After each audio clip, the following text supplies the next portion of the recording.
पर बिहार के पूर्व सीएम सुशील मोदी ने टिप्पणी की है। उन्होंने कहा कि नीतीश कुमार की भाषा हैरान करती है। बीजेपी नेता सुशील मोदी ने और क्या कहा है, आइए आपको सुनाते हैं। जिनको अपने राज्य में 43 सीट पर जो सिमट गए, जिनके पास 16 सांसद अगली बार 2 भी रहेंगे कि नहीं रहेंगे पता नहीं है, तो घोषणा करने में क्या लगता है। और जब लालू जी थे रेल मंत्री और 10 साल यूपी की सरकार थी, तो बिहार को विशेष राज्य का दर्जा क्यों नहीं दिलवाया। और नीतीश जी भी तो लंबे समय थे ना रेल मंत्री और केंद्र में मंत्री। अब तो विशेष राज्य की अवधारणा ही खत्म कर दिया। नीतीश जी ने रघुराम राजन कमेटी का गठन किया था। उस रघुराम राजन कमेटी ने ही यह कह दिया कि स्पेशल कैटेगरी स्टेट की अब आवश्यकता नहीं, अब तो देश में कोई भी राज्य नहीं है। तो इसलिए कुछ ना कुछ बोलते रहना, मीडिया में बने रहना, पब्लिसिटी मिलती रहे।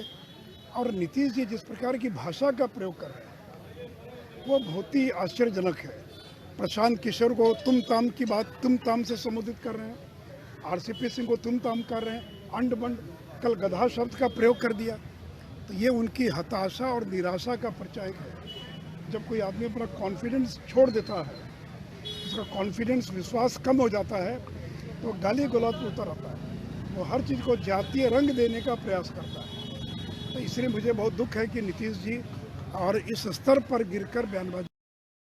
बिहार के बेगूसराय में गोलीमार के बाद विपक्ष लगातार सरकार पर हमलावर है। बीजेपी बेगूसराय की घटना की जांच एनआईए या सीबीआई से कराने की मांग कर रही है।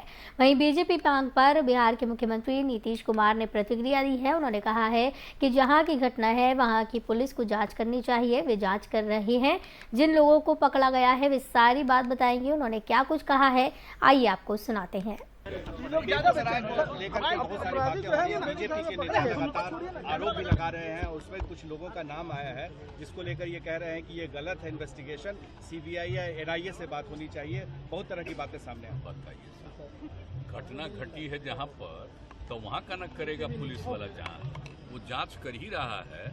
और जिन लोगों को भी वो उसको जो पता चला है और सारी बात से मालूम को अपना पकड़ा है, और पूरी बात वही लोग बताएगा, पूरी जानकारी देगा। कौन क्या वो लोग बोलते हैं उसमें मतलब कोई मतलब देखिए ना, वो सब तो जान लीजिए, उन लोगों को कोई लेना देना नहीं है किसी चीज से।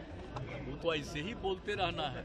और यहाँ पर कितनी कार्रवाई होती है, नहीं ऐसा नहीं लग रहा कि पटना के गांधी मैदान शेयर बाजार में लगातार तीसरे दिन गिरावट पर कारोबार देखने को मिला है। कारोबार के अंत में सेंसेक्स और निफ्टी करीब 2% की गिरावट के साथ बंद हुई। आईटी रियल्टी शेयरों में सबसे ज्यादा बिकवाली देखने को मिली है। मेटल ऑटो शेयरों में भारी मुनाफा वसूली हावी रही। वहीं मिड कैप स्मॉल कैप शेयरों में जमकर बिकवाली देखने को मिली। कारोबार के अंत में सेंसेक्स 1093 अंकों के साथ 58,840 के स्तर पर बंद हुई। तो वहीं निफ्टी 326 अंक टूटकर 17,551 के स्तर पर बंद हुई।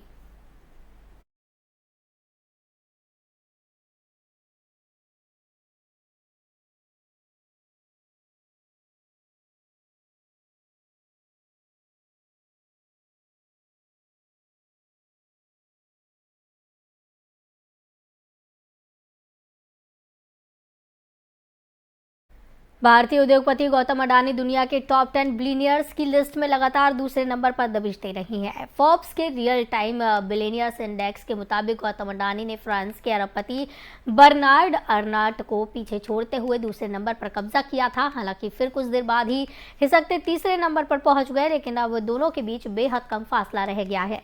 Forbes real time billionaires index के मुताबिक गौतम अडानी की कुल नेटवर्थ बढ़कर 151.4 अरब डॉलर हो गई है, जबकि फिलहाल दूसरे नंबर पर मौजूद बर्नार्ड अर्नाट की कुल नेटवर्थ 153.3 अरब डॉलर है। इस तरह से दूसरे नंबर की लड़ाई बेहद रोचक हो गई है। अब इस स्थान के लिए अडानी अपनी दावेदारी लगातार मजबूत कर रहे हैं।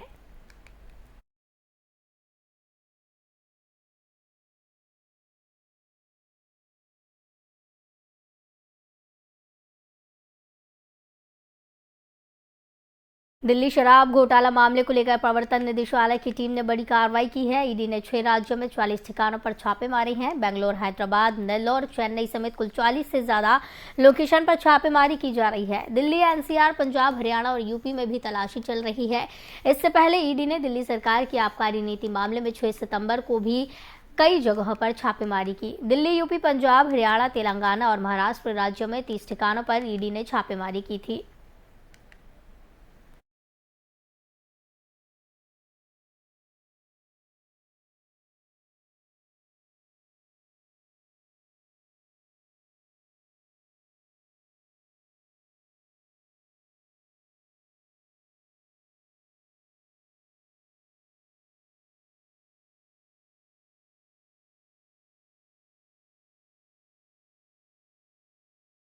खबरों का सिलसिला लगातार जारी रहेगा। मुझे दीजिए इजाजत। नमस्कार।